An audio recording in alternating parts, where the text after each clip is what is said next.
Melissa, I was going to share my screen.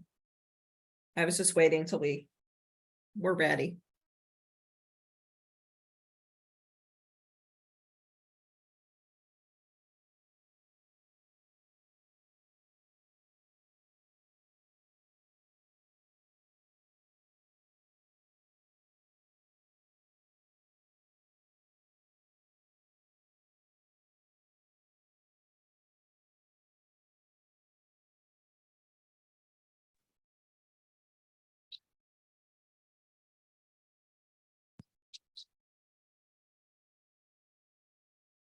Good morning.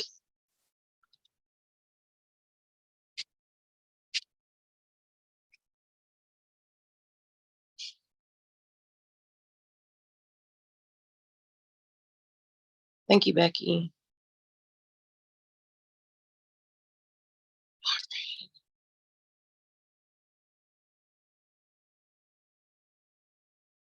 So, I guess I'll go ahead and get started. Do we want to give people a few more minutes, or should I just go ahead? I say we give people a few more minutes. Just because we know it's been a hectic morning for all of us, so let's give some folks a little bit of grace. Thanks to the folks who are dropping in the chat what organization they're with.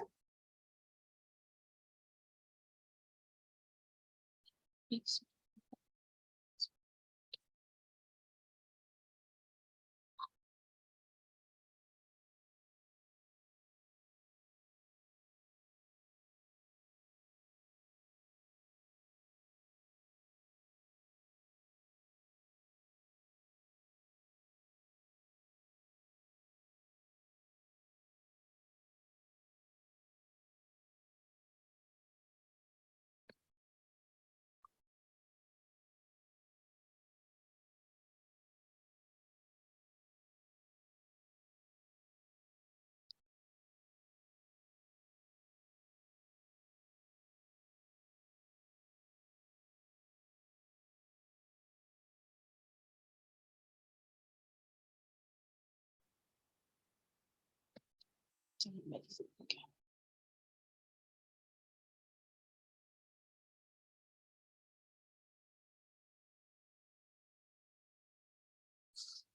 Good morning, everybody.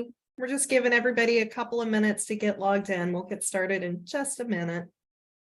If you just joined us, we had asked people to put their name and their organization in chat.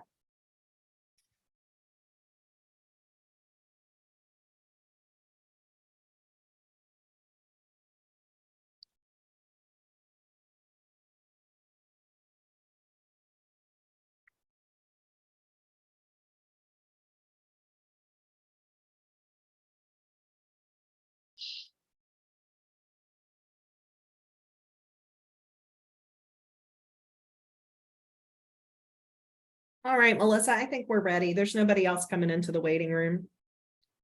Okay. So good morning, everyone, and welcome to the second installment of our Countdown to Kindergarten Professional Development Training. My name is Melissa Nelson, and I am the Manager of Early Care and Education at Metro United Way. And we are so happy to have you all join us to discuss the health requirements necessary for children as they prepare to enter kindergarten.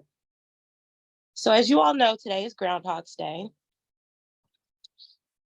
And Punxsutawney, or however you say his name, Groundhog Phil is what I'm going to call him, has seen his shadow this morning.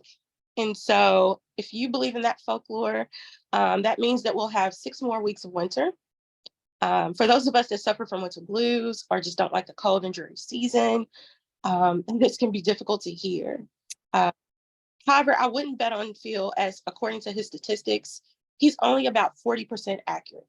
So let's hope this is one of those years in which he's wrong. So today's session has been made possible through the collaboration of Child Care Aware, JCPS, La Casita, Metro United Way, NCFL, Play Cousins Collective, the Ready for K Family and Caregiving Action Network, and Dr. Langford, a local pediatric specialist.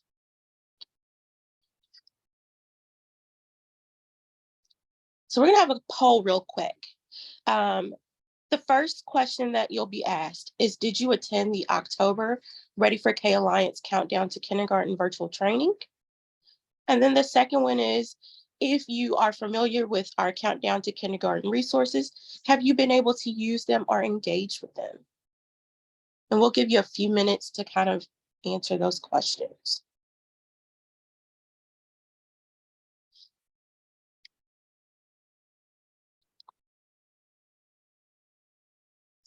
If you don't see the poll and you have multiple windows open, it might have popped up under something.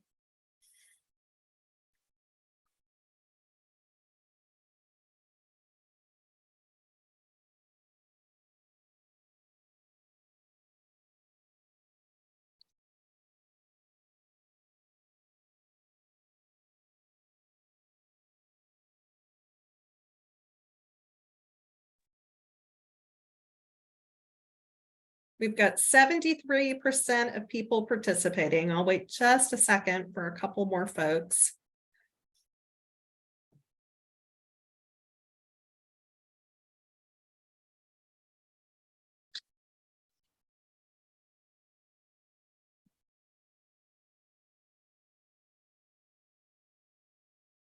All right.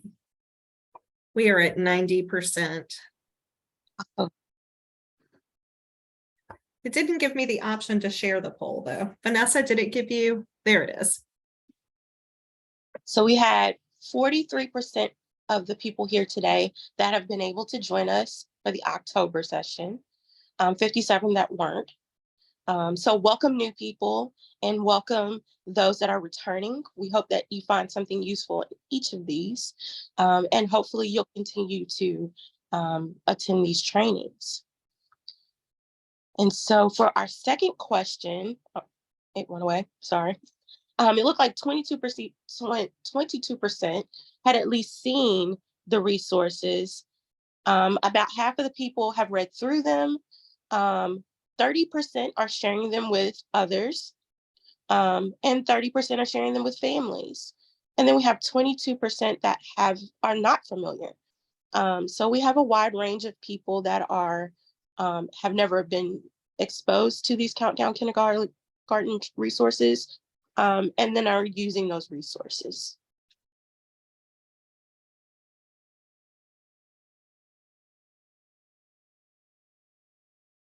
So today's agenda will include, we just did our welcome, but we'll have a Countdown to Kindergarten calendars. We'll kind of go over those resources as well as the communication toolkit.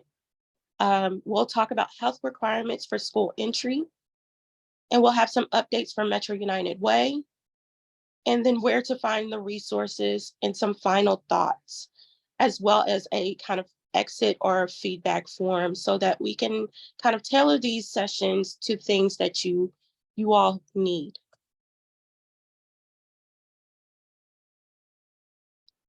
So for the sake of today, let's listen for understanding.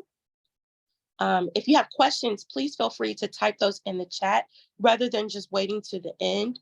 We have some wonderful people moderating the chat. So as you have questions, we'll hopefully be able to address those, whether they are in the chat or if we kind of answer those questions as we're talking.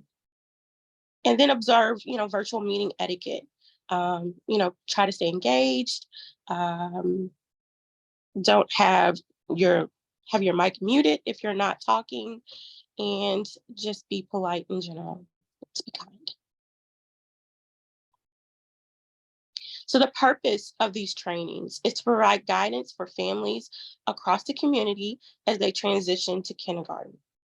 We want to provide information about kindergarten transition to community practitioners such as yourselves, and we want to create consistency in messaging about kindergarten transition across the Louisville community.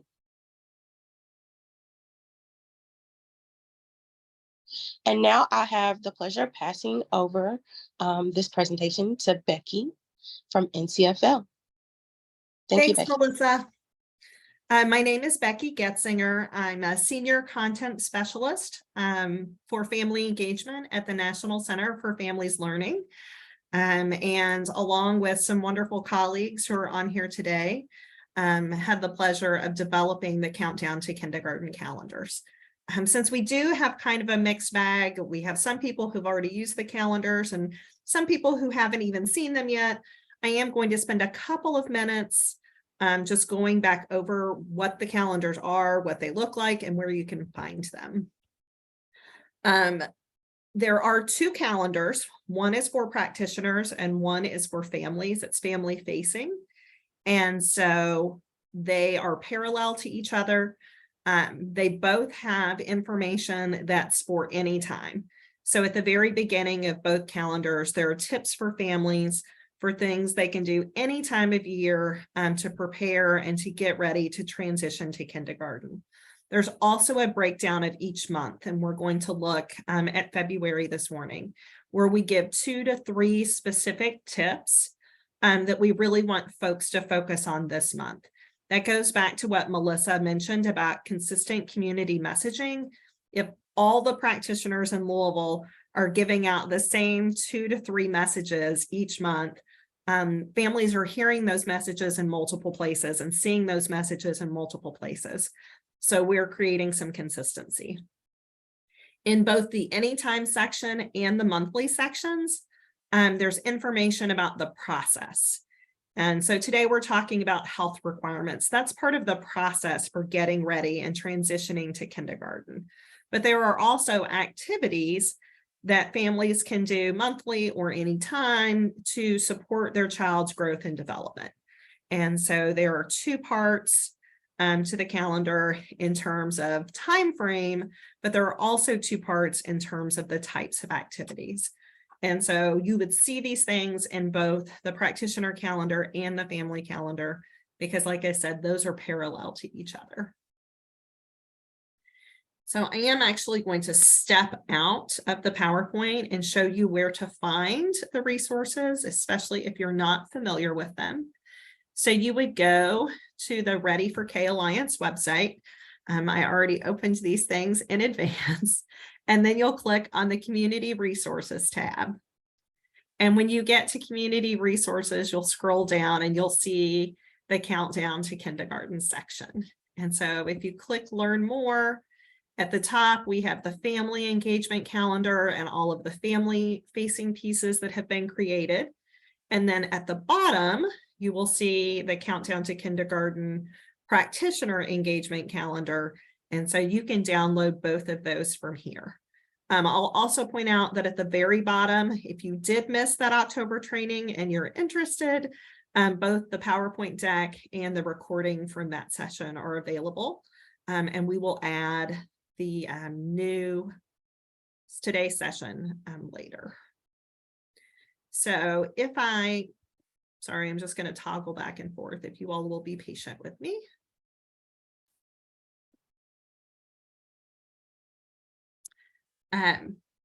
So that when you look at the calendar and if you open it up and download, you'll see, for one thing, we tried to make them bright and colorful and very appealing to families.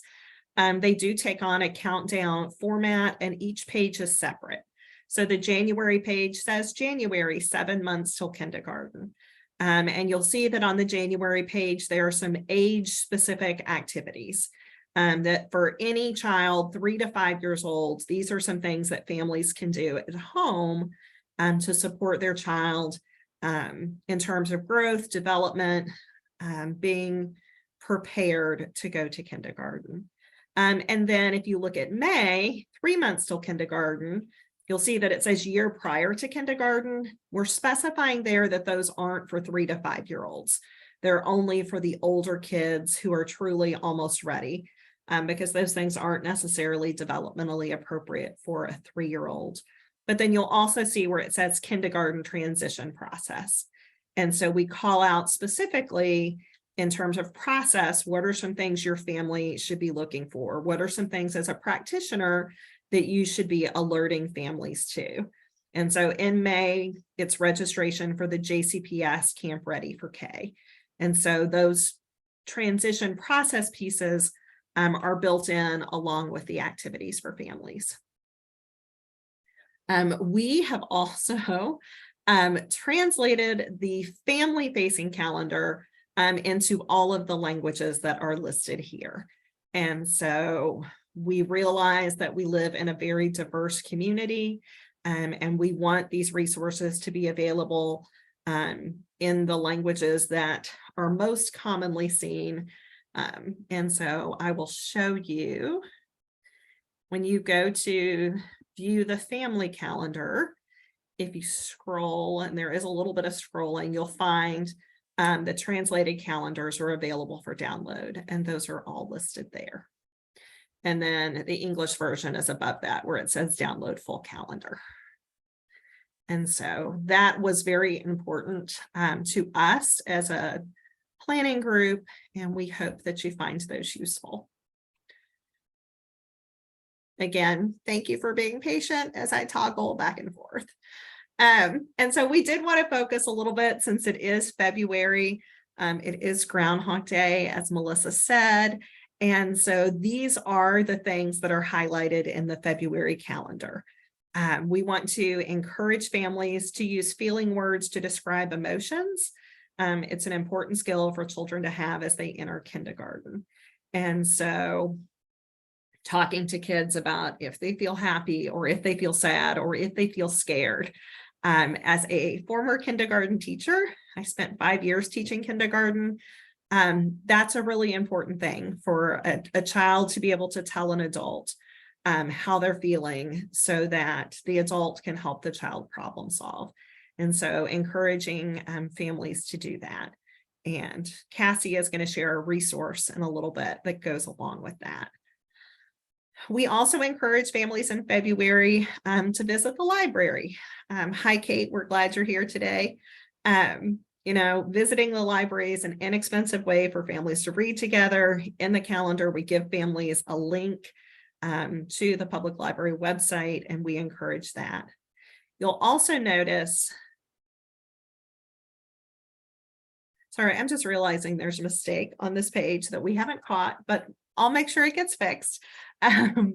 You'll notice that there's also a thing in here on talking to children about sounds. In that year prior to kindergarten, it's not something that's probably developmentally appropriate for a, 2 or 3 year old. But for older kids to begin talking about sounds, not necessarily letter or alphabet sounds, but sounds in the environment. If we want kids to have the prerequisite skills to be able to distinguish between the A sound and the E sound, we just have to introduce them to the concept of sound in general. And so that is one of the things we call out to families. What's the difference between the sound of a clap and a stomp? What's the difference between the sound of a bird and a bee? And that seems really basic, but I will tell you that I had kindergartners who could not tell the difference between a clap and a stomp. They could not distinguish between those. And so that's one of the things that we ask families to focus on in February. It's one of the things that we ask you as practitioners to focus on in February. So next up for our work group is that we recognize that we live in a digital age. And many families are not going to read an entire calendar. And so we would like to create a series of videos.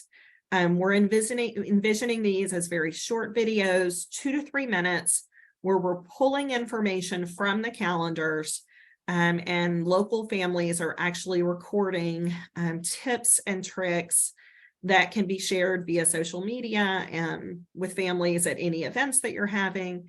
And so that's what's coming next. But as we plan, we would like to ask for your help. And so we would like to know what needs you have. What would you like to see in those videos in terms of what topics would you like us to address? And then also I shared with you the languages that we had translated things in terms of print resources. Right now, there's a plan to make videos in English and in Spanish, but we're curious to know from you what you think in terms of what languages. And so we are going to capture some information on a Padlet. If someone would drop the link, sorry, my brain's not working. If somebody will drop the link to the Padlet into the chat, or if you have a cell phone handy, you can open your phone's camera and access it with that QR code. Thanks, Vanessa. Give everybody just a minute and then I will show you the Padlet.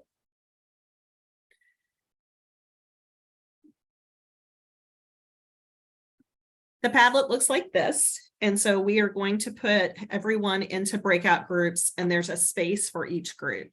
So if you will click when you get there, the plus sign, and first if you will talk about languages and then just type in the languages that you want to see and click publish, and that will pop up. And then the second question, and the questions are at the top, topics. And then if you'll just make a list of topics that you all would like and click publish. And so that way we will have everybody's great thinking from today. And we will be able to access that as a work group as we continue to plan out these videos. So Vanessa is actually going to put everyone into breakout groups. And then watch when you pop up because it'll say she's sending you to group 1 or group 2, and that's how you'll know where to type in the Padlet. Does anybody?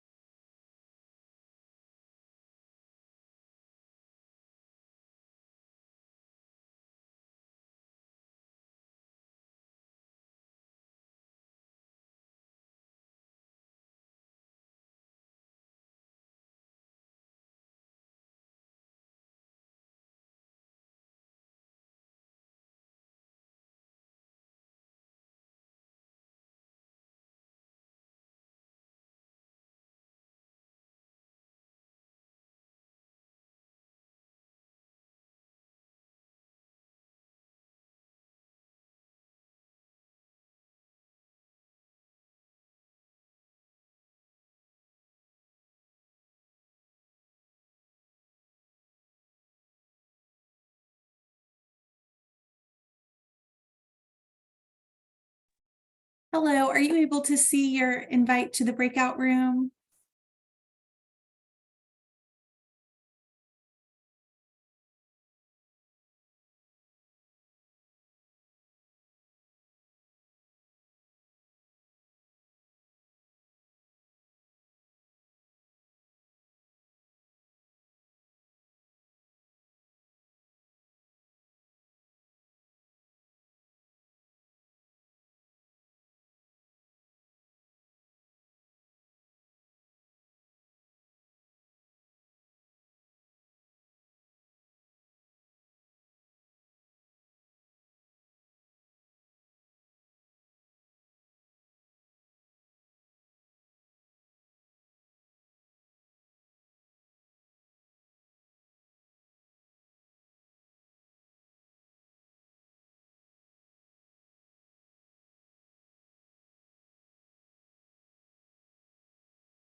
Good morning. So everyone's currently in breakout rooms right now for another right at a minute. So if you want to just hang out here in the main room, everyone will be back to join you in about a minute or so. Thank you. You're welcome.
We'll give everybody just a minute to get back from breakout rooms. We'll take a look and see what we came up with.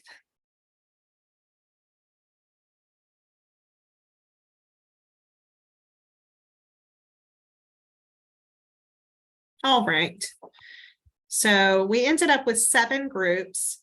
There you do have the ability, if you have the Padlet open, if somebody wouldn't mind dropping the link for the Padlet back in there, that would be fantastic, because you can actually vote up or down other people's suggestions. So you see these little, so if there's something that you really like, you can give that a thumbs up.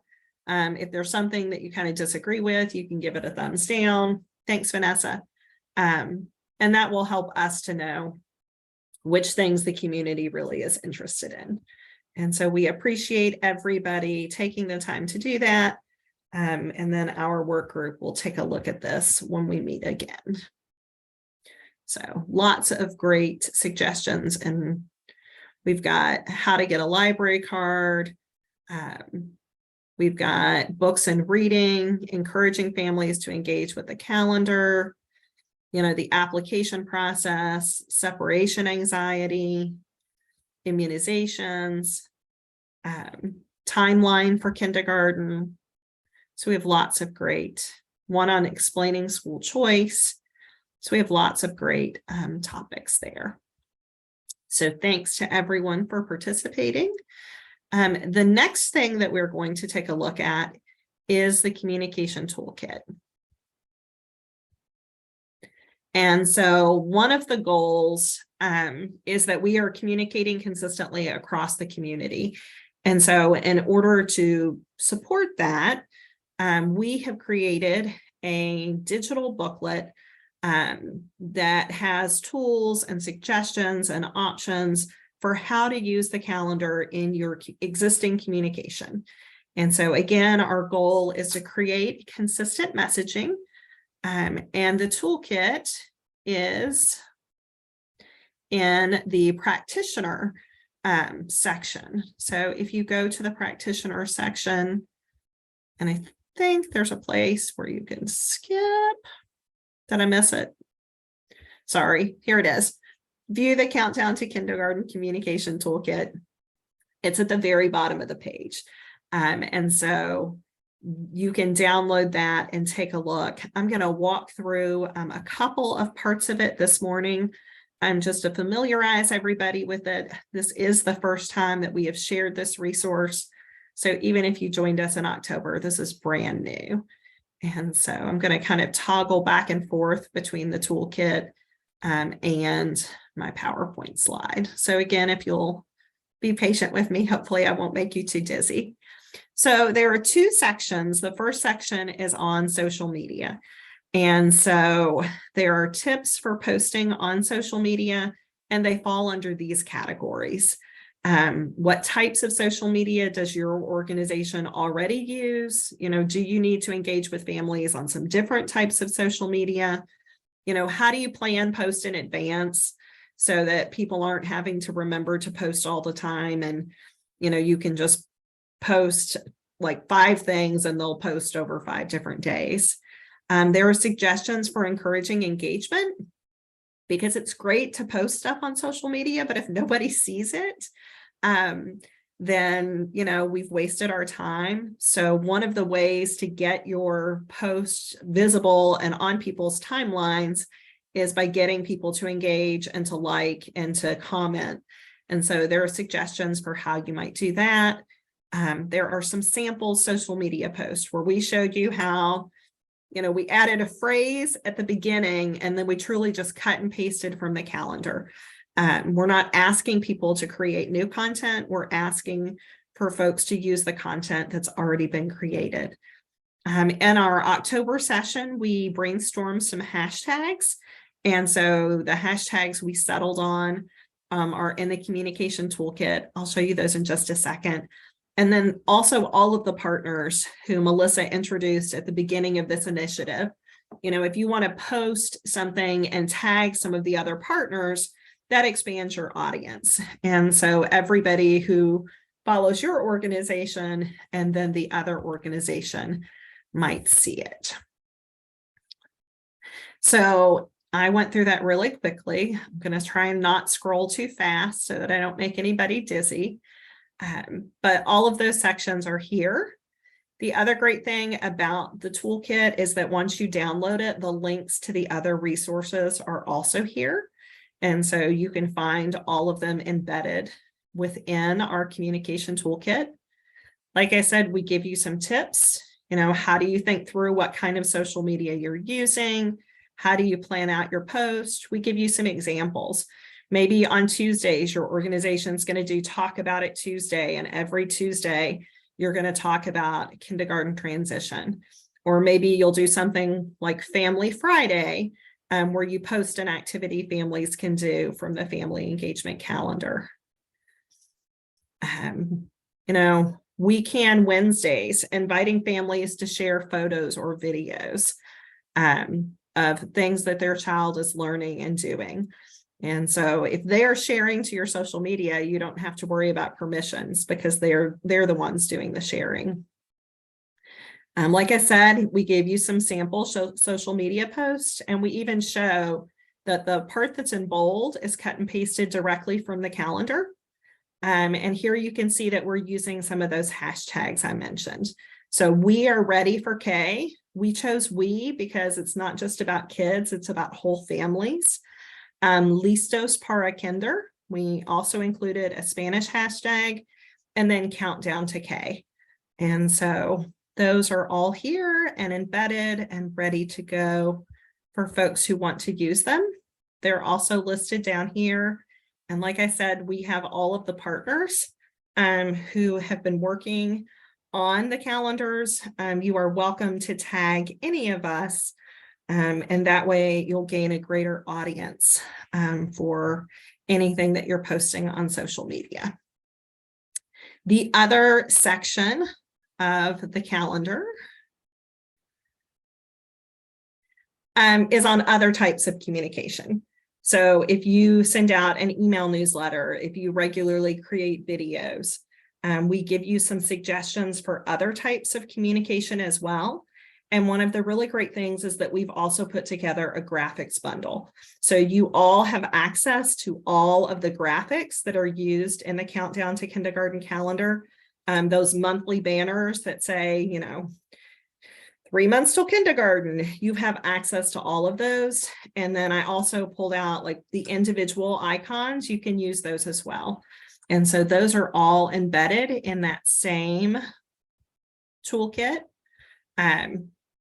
We give you all kinds of suggestions. Here we talk about readability, how to make things easier for families to read.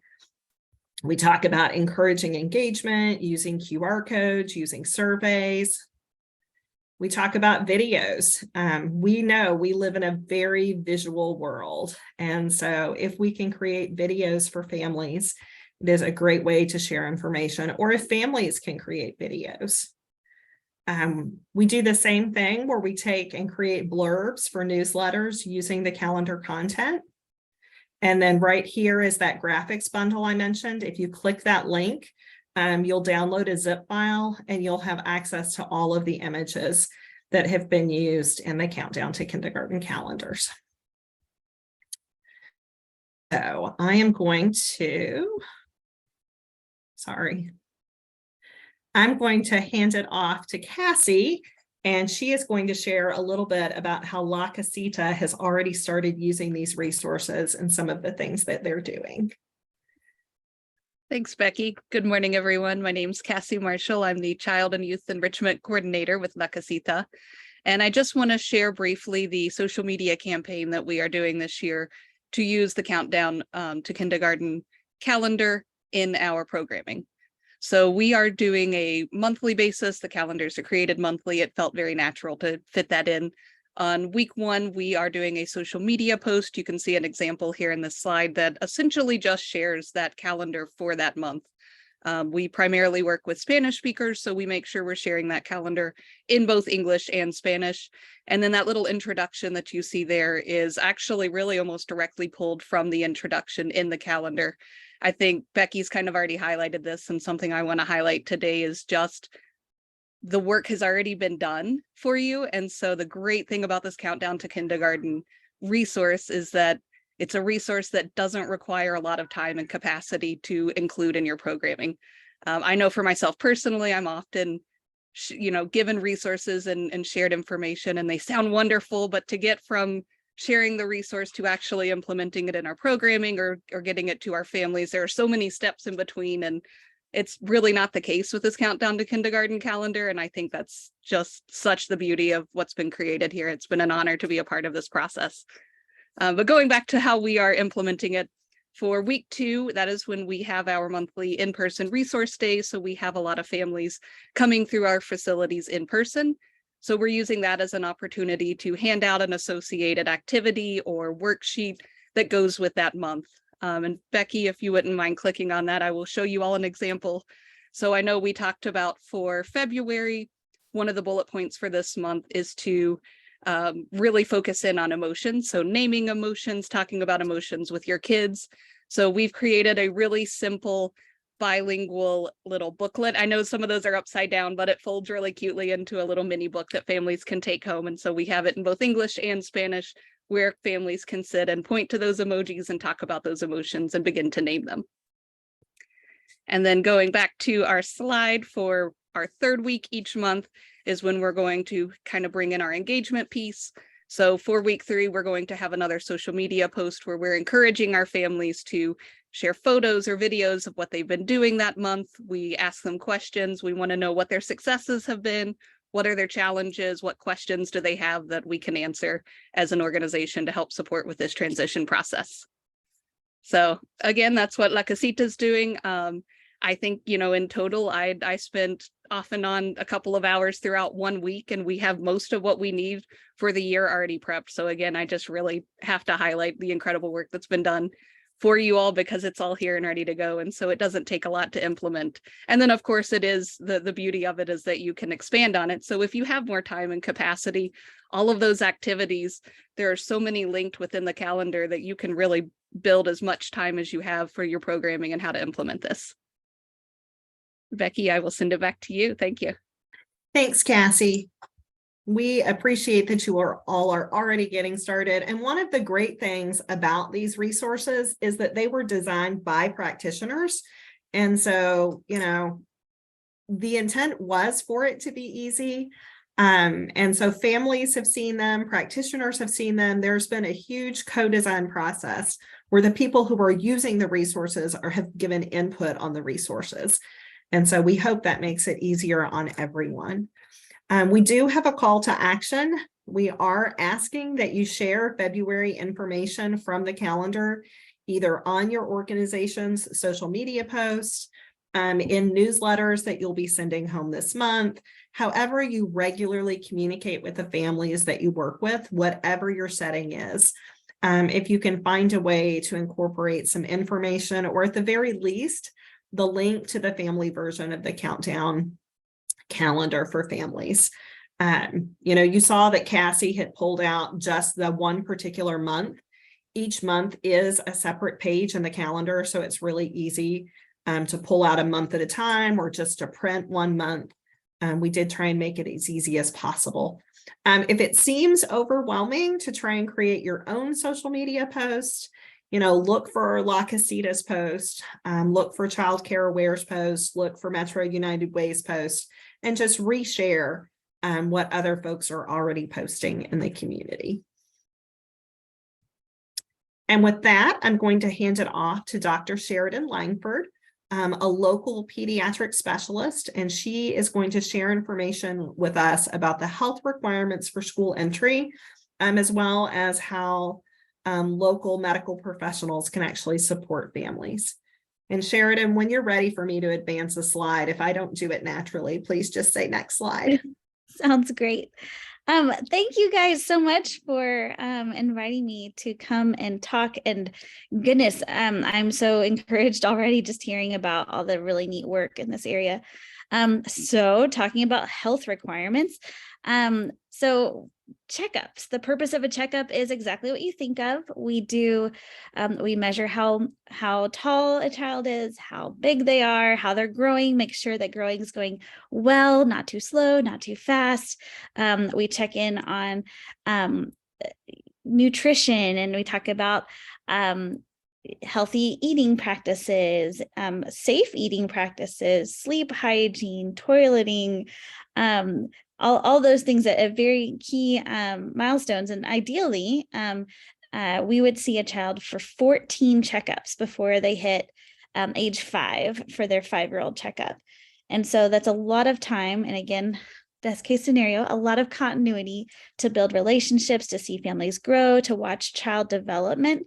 We do developmental checks at each checkup. But again, of course, our time with kids is fairly short. And so we're relying a lot on parents, and we do a lot of education as well about things that they hopefully should be seen or be seen soon, and when to let us know if their child isn't developing as expected.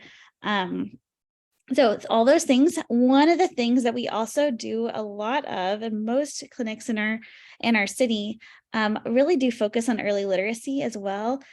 Many of us are a part of Reach Out and Read or other book distribution programs, so that every checkup, at least most checkups before the age of 4 or 5, a child will go home with a new book. And so that's very important to us. That's something that we want to aid and support that development, because we also know that a child who's exposed to more books and engaging with their parents over written word is going to do even better in school. It's a chance for parents to raise concerns. I always start every checkup with, before I ask all my questions, what's on your mind? What questions do you have?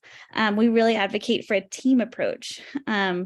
I view myself as a member at the board table of this family's life. And so they have lots of input from peers, from other specialists, from community partners, from their friends and family. And I'm one of the voices at the table. And so we and then also any specialist that the child needs. So we kind of work together and integrate the whole care of the child all together. So highlighting 5-year-old checkups, those are some of my favorites. They're so sweet and fun. It's just such a sweet spot of development, age 4 to 5, where eager to please, eager to show you what we know.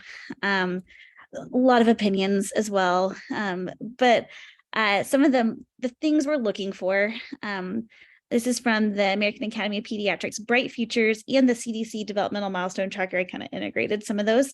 We are looking for social emotional development, that we can follow some rules when we want to, starting some turn taking, and able to assist with simple chores. Can you wipe the table? Can you bring me your shoes? Can you put your toys in a box? We are looking for ability to speak fluently in full sentences and 100% understandable to strangers. So that's at age 2, we say we want a stranger to be able to understand maybe half of what a child says. Age 3, maybe 75%, and then 100% by age 4. We may not have every like phoneme sound down perfectly. Those develop well into age 5 to 7. But we want to be at least understandable and again able to express ourselves in whatever language is spoken most commonly at home. So in some families, they speak more than one language at home. And so if a child may very normally flip languages within the same sentence, or maybe fluent in Spanish and starting to speak some English. That's not a delay if we are not fluent in English. So we just kind of look at, are we able to express ourselves in whatever language we are most comfortable with? And then able to answer some simple questions after listening to a short story. This is important for being able to listen, take in information. We do ask if children can recognize some letters and numbers, have started to get that fine motor ability to copy a few things. Can we draw, not only a circle and a squiggle and a line and a cross, but can we do a triangle? Can we do a square? So we do a lot of doodling in our checkups in these age 4 to 5. I'd like them to be able to count, starting to point to things and count one at a time and not just all the numbers that we have. And then some of the motor things is able to button. Oh, so hard. I have a 6 and a 4-year-old, and guys, but yes, this is technically one of the questions is can we button, which is very important, as you can imagine, for toileting at school. If we have to wear pants with a button, can we open and close those on our own?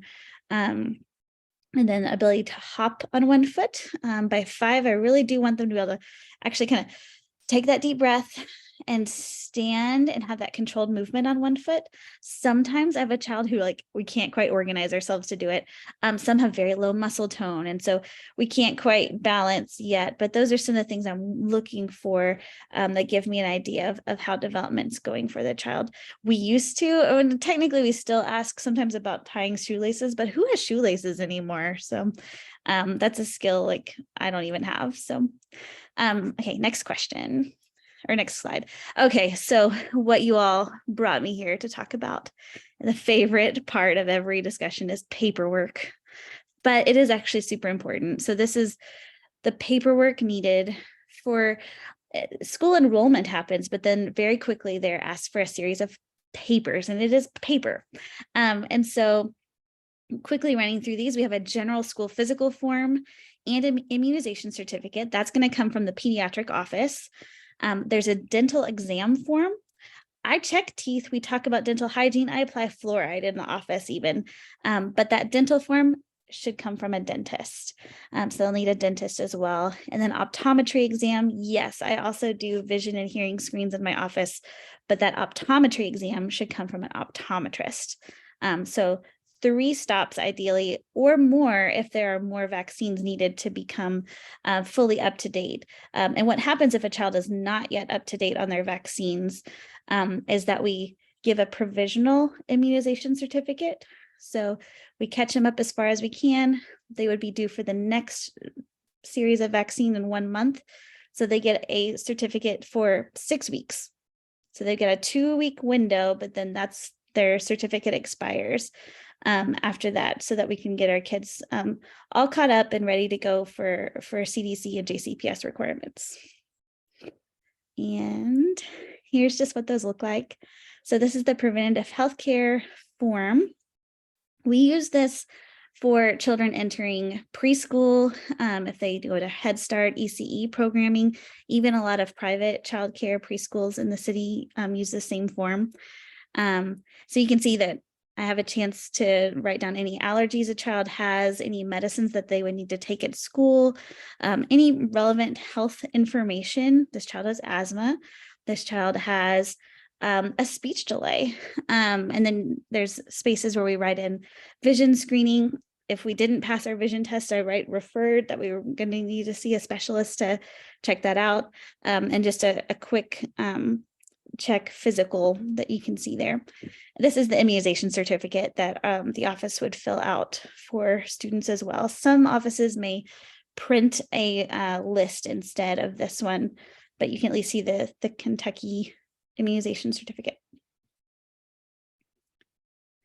Some special consideration forms. There are sports physicals.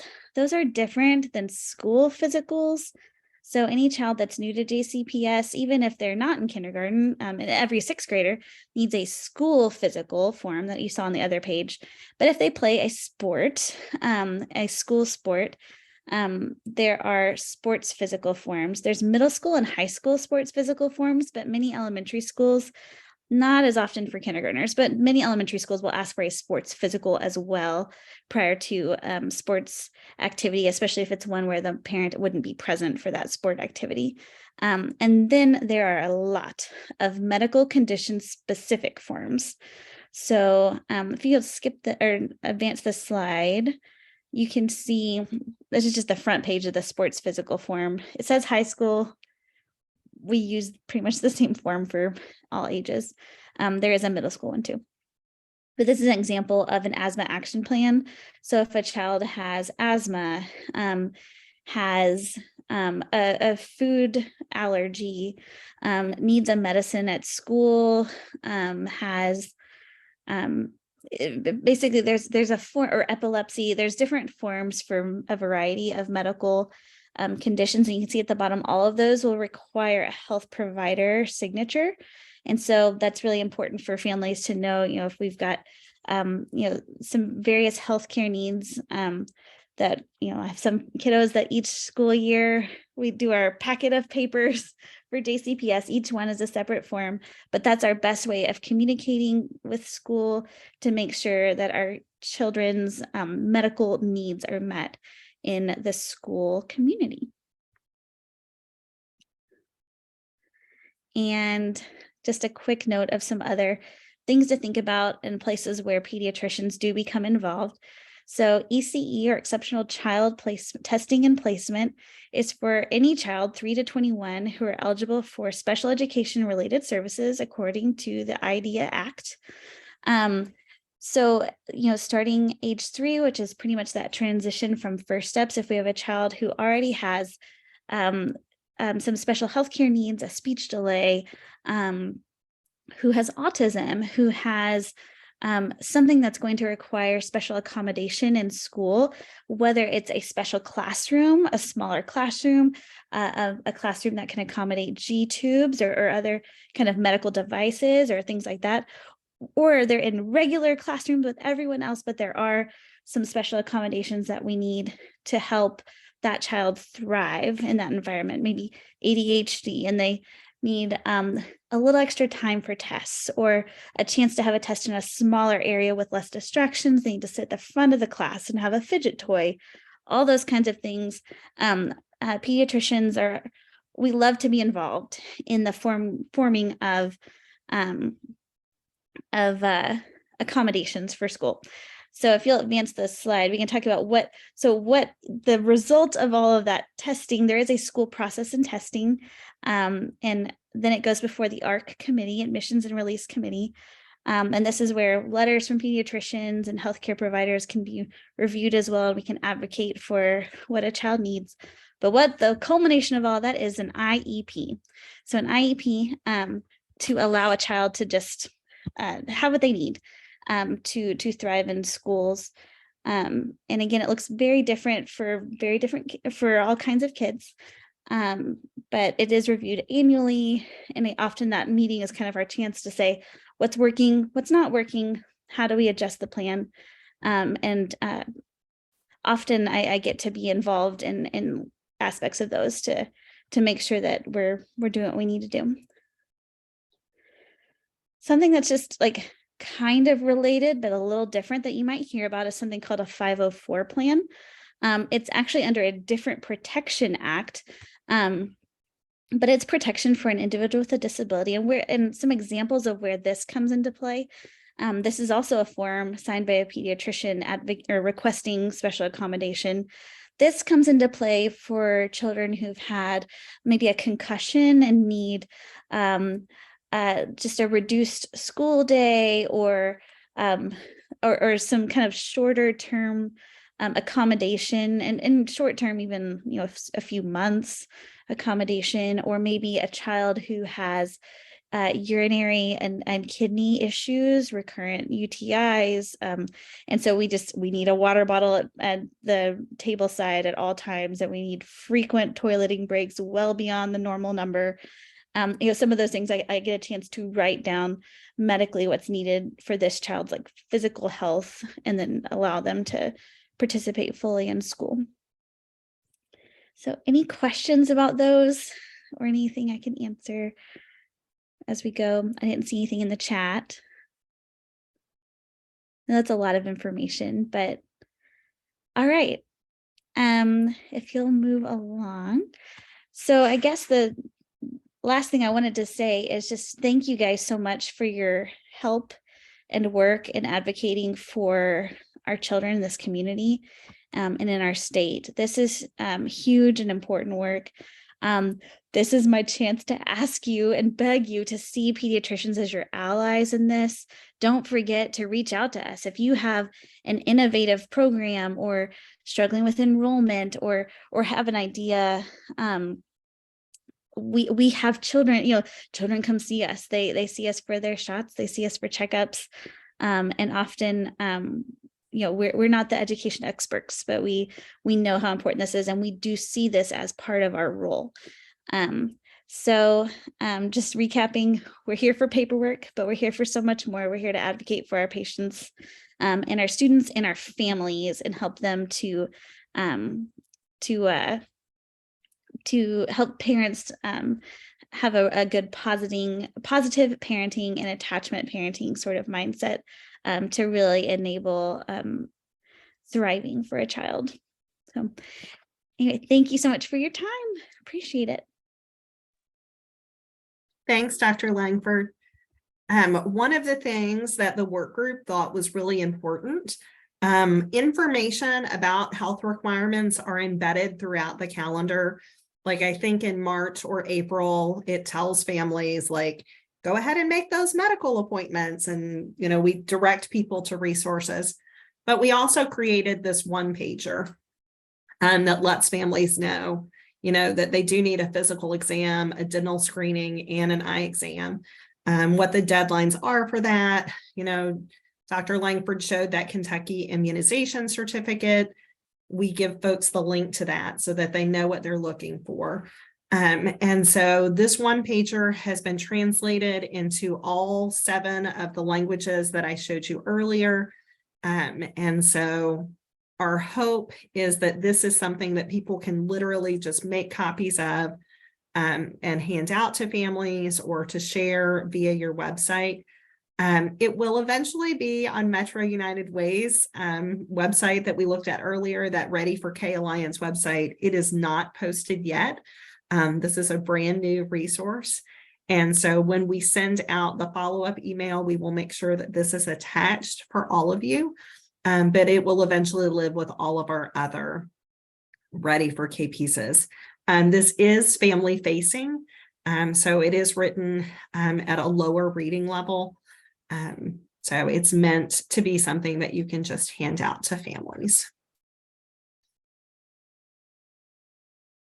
And so I'm going to hand it off to Melissa, and she is going to share some MUW updates. Thank you, Becky.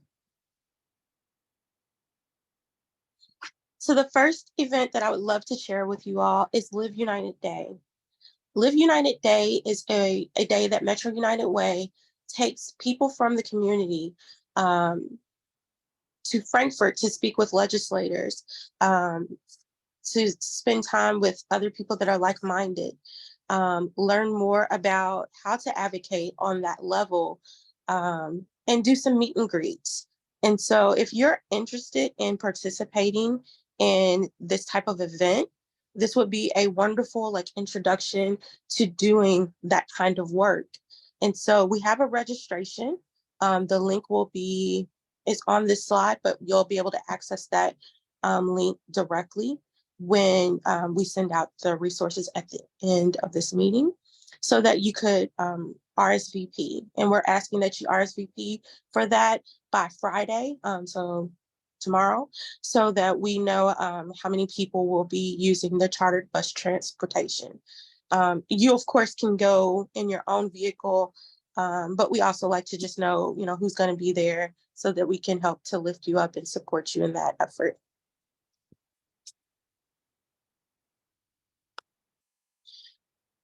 Metro United Way is also hosting How to Be an Anti-Racist featuring Dr. Kendi. This will be hosted on February 22nd from 12 to 1. It's like a lunch and learn. They suggest that you do a $25 donation, but you don't have to. We do ask that you RSVP by Wednesday, February 15th. And this, of course, is our way of kind of bridging the gap and helping people to understand kind of those buzzwords. And right now, anti-racist is a buzzword. People talk about it, people dance around it, but Dr. Kendi is sure to give us some ways that we can help to bridge the gap and understand that completely.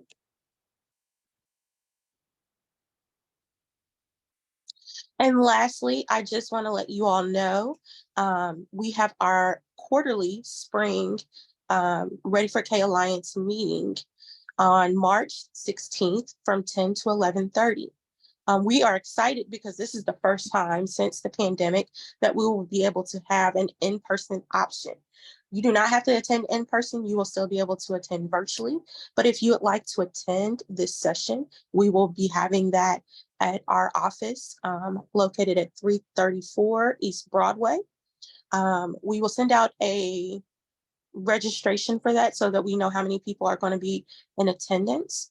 But you'll get that closer or in the middle of February, about a month before that event. So be on the lookout for that registration. And then I want to open the floor to any of our partners and just ask if you all have any events that you would like to share or any news from your organization that you would like to just share. We have a few minutes, I believe. Well, currently Circle Time with Play Cousins Collective is looking at starting a My First Teacher. So we're going to be holding once a week for a few hours, ages 2 to 5, to kind of do some Ready to K prep. So that's really exciting. That's a major expansion that we're going to be doing. We're also looking at, it's more of the younger ages, but we're going to start holding infant bond and play sessions. So they're still going to be meeting those developmental milestones. And then also just having time with mom in an environment that's going to help build a village, I guess you could say. Thank you for sharing.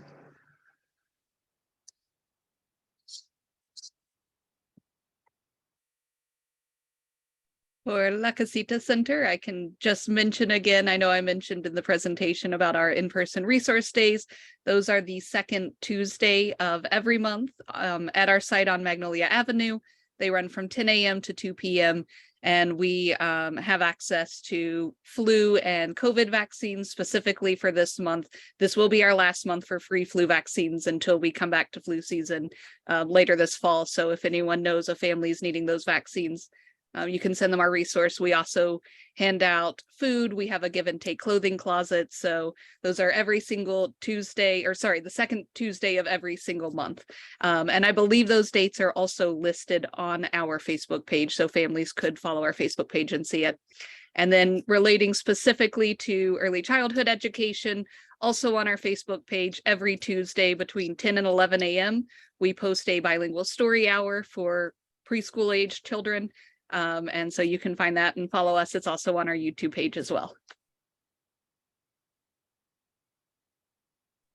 And from Child Care Aware, I'm going to jump in here too and get in on this bandwagon and let any childcare providers in the room know that I've just dropped a link in the chat to a Facebook Save the Date announcement of a free training that Child Care Aware is sponsoring with the Jefferson County Regional Collaborative.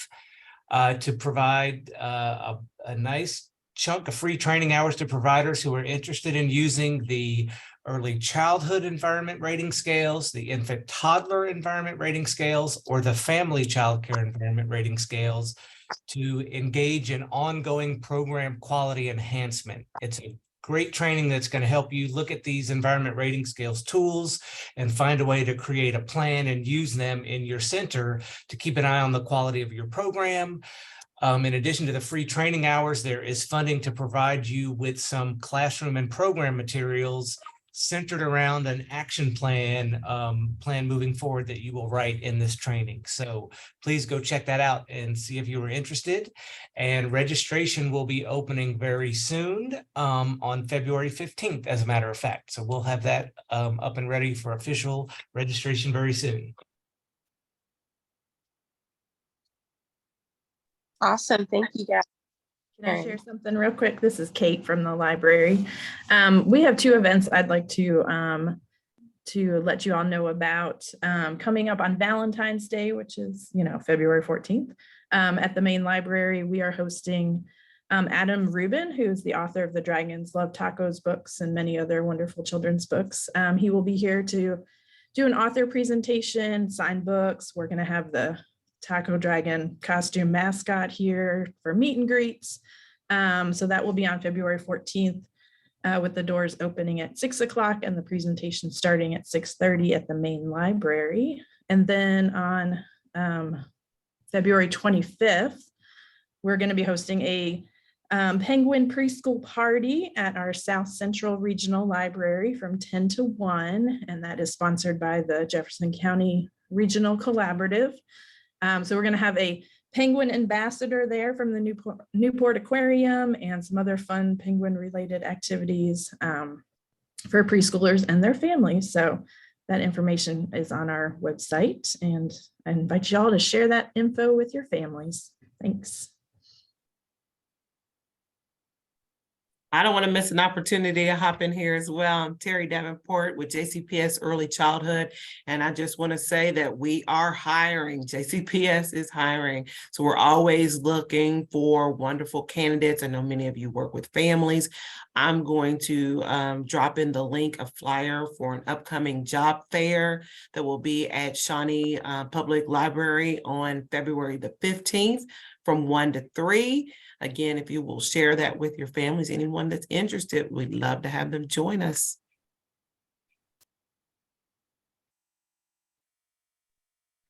Thank you, everyone. I'll pass it to Becky, who's going to wrap it up for us, I believe. Kimberly, did you want to say something? I saw that you unmuted yourself. Yeah, we have a community conversation coming up on the 27th of February, and this community conversation is around the Head Start and Early Head Start in Jefferson County. This is for providers and pediatricians and so forth, for the community members to learn more about each of the organizations, how they operate, the difference between the two. So we're very excited to be able to provide that for families. I'll put the registration link in. Looks like Ashley just put the registration link in. We've had 2 other community conversations on JCPS First Steps in 7 counties. And then one last month on home visitation. So I'll put the links to those videos in there too, if you're interested in viewing them. Thank you, Kimberly. Sorry about that. That's okay. And I think now I'll pass it to Becky so she can wrap things up. Thank you. And thanks to everybody for sharing. We are lucky to work in a community that has so many resources. Just a reminder about where to find the resources. That's one of the most important things we've talked about today. You're going to the Ready for K Alliance website, and we back up. When you get there, you'll click on Countdown to Kindergarten Resources under the Community Resources tab. The family-facing things are on the View Family Engagement Calendar. Any practitioner-facing materials are on the View Practitioner Engagement Calendar. Everything that we have showed you today can be downloaded from there. And these slides that we've gone through today will eventually be there as well. And so we want to make sure that everybody knows where to find these valuable resources. Additionally, Like Melissa said earlier, we will share the slides with you. And so that's one of the reasons there are so many links. But the recording from today's session, you can find in Metro United Way's YouTube channel. And so it will be posted there. And so you'll be able to use this link to access that. We also are continuing our quarterly countdown to kindergarten training sessions. The next one will be on Thursday, May 11th, same time, 10 a.m. We have not 100% nailed down the topic for that yet. We're going to ask for suggestions in the feedback form that you are going to fill out next. So as we continue to focus on kindergarten transition and making sure that whole families are ready to transition, we have some ideas, but we also want to hear about your needs. And so I don't think we've had any questions. We did ask people to put them in the chat as we go along. I will pause for just a second to see if anybody has any questions before I share the link to the feedback form.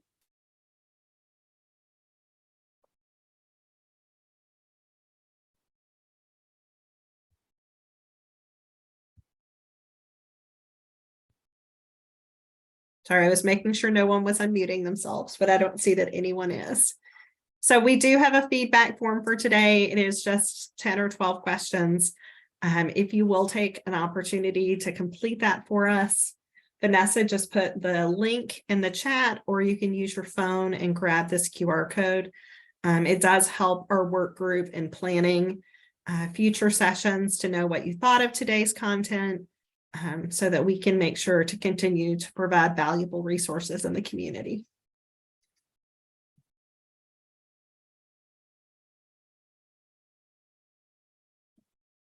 And once you have completed that feedback form, we are finished for today, I believe.